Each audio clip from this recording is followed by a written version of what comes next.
El infierno en mi ventana.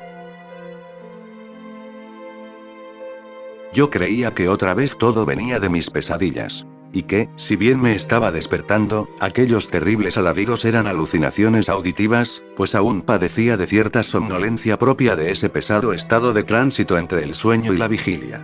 No obstante, pasó un rato y los gritos persistían con una fuerza preocupante, como si no estuviesen en mi mente y proviniesen del exterior de las paredes de este 12º piso en que tengo mi pieza. Eran gritos de muchas personas y en distintos tonos: mujeres, hombres, adolescentes y ancianos.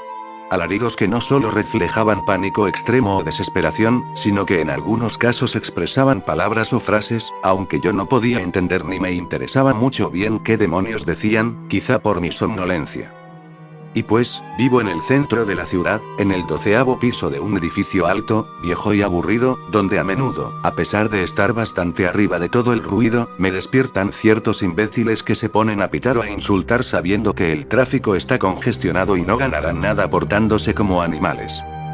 Eso es lo común, porque algunas veces ocurren accidentes de tráfico y los morbosos se aglomeran a ver si encuentran un poco de gore en vivo, o bien una ambulancia emite su desesperante sonido al no poder abrirse paso en la marea de coches, o incluso, aunque estas ocasiones son contadas, se incendia alguna casa o edificio en los alrededores. Vaya, y pensar en lo que me dijo la dueña del edificio cuando firmé el contrato de alquiler hace 7 meses.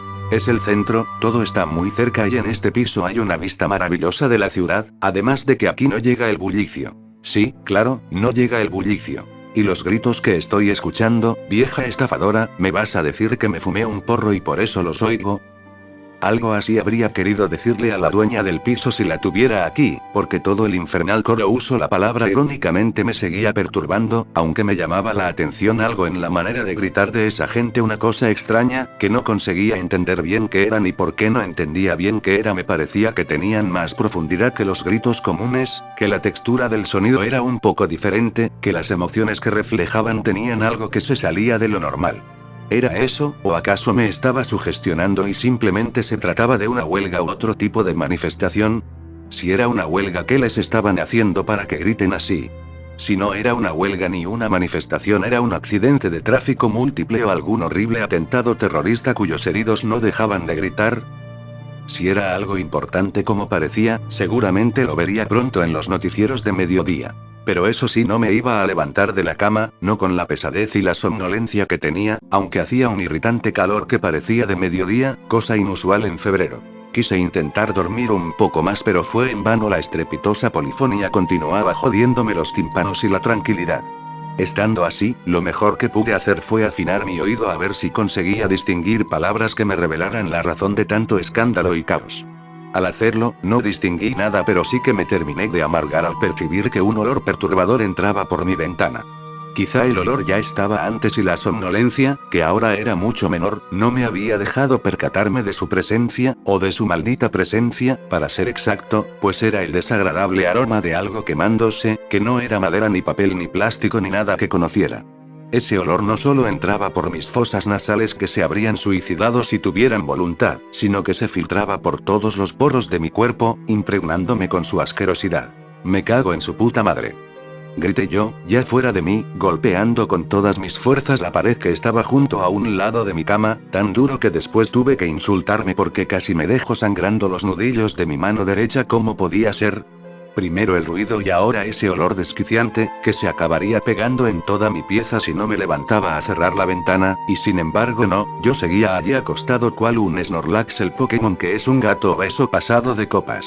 Esto no puede ser peor, pensé yo ingenuamente, pues justo en ese instante escuché disparos de armas de fuego.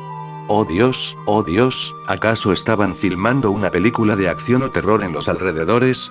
No aguantaba más, no quería levantarme, e intentaba calmarme aferrándome a la absurda idea de la película, cuando de pronto el corazón se me subió a la garganta y los escalofríos me sacudieron por completo, haciendo añicos la ya reducida somnolencia que me quedaba.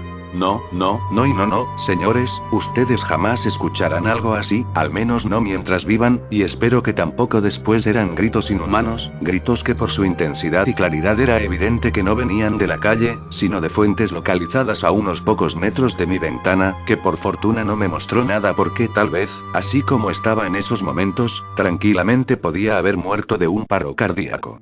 Yo solo les diré algo: busquen horas, días enteros si lo desean, busquen las voces guturales más infernales que puedan encontrar en el black metal o algún otro género salvaje como el agrotech, y ni con eso conseguirán algo que sea la mitad, no se diga más de aterrador de eso que escuché. Con el brazo temblando me persigné, yo que jamás voy a misa y tengo pósters de grupos musicales con estética algo satánica. Tenía gotas de frío sudor en la frente, mis palpitaciones eran tan rápidas como las de un atleta en pleno maratón, y mi respiración era más agitada que nunca. Yo quería calmarme, pero en ese estado mi mente no producía pensamiento alguno, hasta que escuché el choque de dos vehículos y seguidamente una explosión, tan fuerte como si hubiese reventado uno de esos camiones que transportan gas. No sé cómo es que el vidrio de mi ventana no se rompió y mis tímpanos sobrevivieron, pero al menos la explosión me calmó un poco con respecto a los gritos que había escuchado cerca de mi ventana. En todo caso, en ese instante, como guiado por mis reflejos, salté de mi cama y corrí a la ventana a ver qué pasaba. No di crédito a lo que estaba viendo, simplemente observé todo estupefacto, atónito, con la boca abierta, y después cerré los ojos, me los froté, y los volví a abrir en la esperanza de que fuera la pesadilla más vívida de toda mi vida. Nada desapareció, la escena infernal persistía, desafiando mi sentido de la realidad, amenazándome con sumirme en la locura. Las personas corrían de un lado a otro gritando, intentando escapar de algo que no alcanzaba a ver o descifrar. Había coches empotrados contra las paredes, abandonados por sus ocupantes o chocados con otros coches, y muchos de ellos ardían en llamas. Un camión cisterna ardía en la mitad de la amplia calle principal. Abajo y arriba, yacían incendiadas las plantas de los balcones de mi edificio. Las explosiones continuaban proliferando por doquier, y reventaban coches, tanques de gas dentro de casas, o incluso gasolineras. Y en todas las calles, dispersas aleatoriamente, había pequeñas hogueras cuyo combustible era de una naturaleza que no pude revelar hasta que noté que algunas de esas hogueras se movían, o se arrastraban, pues en realidad eran personas calcinadas, tan quemadas que tenían el aspecto lastimero de quienes mueren en el fuego y terminan como pequeñas y huesudas momias negruzcas. ¿Cómo habrían deseado la eterna disolución esos infelices condenados, esos seres miserables cuyo ardiente ropaje no acababa de exterminarlos? Me alegra saber que ninguno de ustedes podrá imaginarse lo que cuento de una forma igual o más horrorosa de lo que fue aquello que vi y jamás podré olvidar. Era algo sobrecogedor, que me hizo derramar lágrimas de compasión y a la vez me hizo temblar de miedo. Como les decía, esas personas que se arrastraban nunca se extinguían, pero a veces el calor hacía que se les cayera un brazo, un pie o una mano, que se les fueran cayendo convertidos en cenizas trocitos de carne, o que se partieran en dos, profiriendo alaridos de pánico mientras sus vísceras cocidas se derramaban por el suelo. Aunque después, como pude notar, siempre venían, arrastrándose por el suelo, unas criaturas, si así puedo llamarlas, que eran como serpientes hechas de oscuridad, aunque con las cabezas según percibí de lejos con forma humana, y entonces esos seres envolvían a los condenados y los recomponían para que volviesen a arder, ahora ya con la piel, los cabellos y todo regenerado. Entonces, una vez que volvían a quemarse desde el principio, iban desprendiendo pedazos en llamas de ropa y piel quemada, que dejaban tras de sí cuando se desplazaban arrastrándose. También, y aunque extrañamente no lo había notado antes, en muchas de las ventanas de otros edificios y casas, alcanzaba a verse fuego adentro, el humo salía negro y abundante, y solían aparecer personas que, corriendo algunas veces en llamas, se acercaban a los bordes de las ventanas y saltaban. Por mi parte, yo continuaba de pie en mi ventana, contemplando todo, aún tembloroso y con los ojos húmedos. Desde luego, para aquellos momentos ya tenía claro que, el olor que percibí antes de ver todo, era el olor de la carne humana quemándose, el olor del infierno. Ya las sensaciones eran demasiado claras para tratar de convencerme de que todo era una pesadilla, y en los otros pisos de mi edificio las personas también se lanzaban, escapando del fuego que aún no me visitaba. Algo que me dejó aún más en shock fue ver a mi vecina Marta, lanzándose en llamas junto a su bebé de 4 meses. ¿Qué explicación había para eso? Si estaba viendo el infierno, ¿qué hacía un bebé en el infierno? Yo había escuchado rumores de que Marta practicaba brujería, le echaba agua hirviendo a los gatos y maltrataba a su otro hijo. Pero, si estaba viendo su futuro en el infierno, ¿era el bebé una ilusión creada para aumentar su tormento? Solo eso podría tener algo de sentido, porque incluso todo lo que veía no podía ser pensado como un infierno admitido por Dios.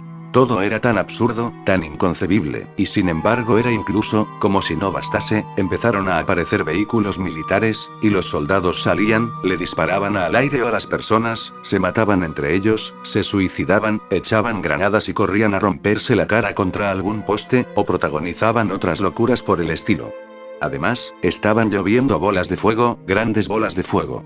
Cuando alcé la vista, vi que en el cielo nublado volaban unos dragones de unos 15 metros, con la piel tan negra que las escamas de un dragón a veces mostraban tonos naranjas, pues reflejaban el fuego que escupían sobre la gente. Los otros dragones ya era demasiado, la escena parecía un retorcido film de fantasía, que poco más y rozaba lo surrealista por su proximidad al mundo de las pesadillas. No piensen que los dragones no daban miedo, sus enormes ojos de iris rojos eran tan humanos en aspecto, y tan demoníacos en esencia, pues la mirada de estos seres alados reflejaba ira, odio, maldad, y una inteligencia superior a la humana, que hacía pensar en la inteligencia angélica que los teólogos asignaban a los ángeles, y que no resultaba difícil atribuir a esas abominaciones si se las consideraba como ángeles caídos. Por otra parte, era muy perceptible el sadismo de los dragones, porque tenían como destrozar todo rápidamente a colazos o con las garras, pero preferían rugir, escupir fuego, y herir a la gente antes que exterminarla temporalmente. Recuérdese que las serpientes de sombra los revivían. Estaban por todas partes, a miles de metros, y hasta en el horizonte, donde ya solo alcanzaba a verlos como puntos negros que se movían.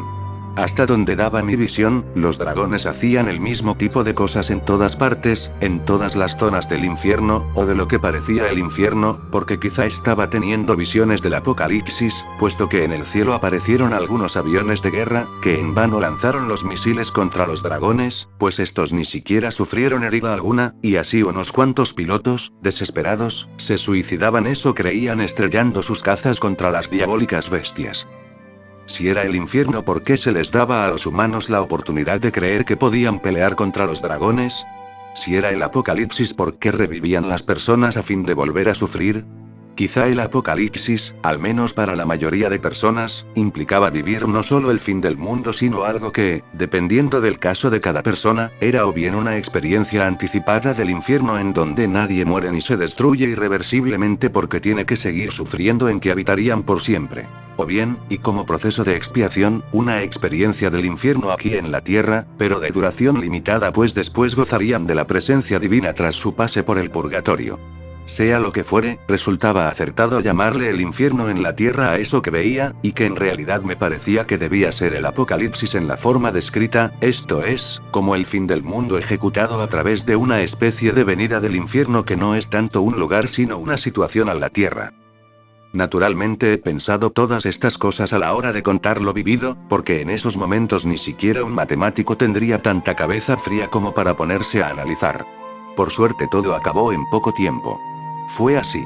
Yo seguía mirando todo cuando, después de que los dragones gritaron con voz humana, uno de ellos, que estaba bastante lejos, se viró en dirección hacia mí y empezó a volar lentamente, acercándose.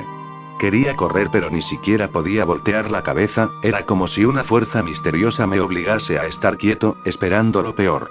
Lágrimas de intenso terror brotaban de mis ojos a medida que el dragón se aproximaba, aunque estando a unos 3 metros se detuvo, me miró fijamente y entonces, súbitamente y velozmente recordé las mayores maldades que había cometido en vida, a la par que sentía gusanos invisibles moviéndose adentro de todo mi cuerpo. Después mi mente volvió a lo que estaba viviendo, y el dragón abrió su enorme boca mostrando sus colmillos enormes y delgados, dispuestos en hileras al igual que un tiburón. Lo último que recuerdo es el intenso resplandor naranja de ese torrente de fuego, y el calor insoportable y distinto a todo cuanto había conocido, un calor que te quemaba cada célula antes de destruirte, un calor que no era solo físico sino también espiritual, pues yo que toda la vida me pregunté en dónde diablos estaba esa estúpida fábula del alma, yo sentí entonces por primera vez a mi alma, ardiendo en las llamas implacables del infierno. Tras eso, vino un instante de duración indiscernible y dolor infinito, después sentí que caía y caía sin parar en un vacío sin fondo, y finalmente, como si acabase de caer sobre mi cama aunque en realidad esto nunca ocurriese físicamente, me encontré a mí mismo en mi cama, boca arriba, con los ojos bien abiertos y el corazón latiéndome a toda velocidad. Grité una y otra vez allí en mi cama, con gotas heladas en la frente, con el cuerpo temblándome de nerviosismo. Después me calmé, miré alrededor, me froté los ojos, vi que todo estaba como antes del horror, volví a proferir alaridos de desesperación para desahogarme, y finalmente me quedé allí, sentado en mi cama, con las piernas extendidas y la espalda ligeramente encorvada, mirándome las palmas de las manos como un enfermo mental, intentando convencerme de que solo fue la peor pesadilla de mi vida, o al menos eso creí hasta que giré mi cabeza a la derecha y vi que allí, sobre mi velador, yacía un pequeño poco más grande que una canica trocito de carne chamuscada. Al verlo grité de nuevo como desaforado, y después lo tomé, lo olí y comprobé que tenía el mismo olor que la carne humana chamuscada. Pese al inmenso nerviosismo, pensé en guardarlo a modo de evidencia, nunca sería una prueba de que todo lo que vi fue real, pero el pedacito de carne quemada se secó rápidamente, hasta reducirse a un montón de cenizas que se me escurrieron entre los dedos, cayeron sobre mí y se desvanecieron para siempre, igual que mi cordura.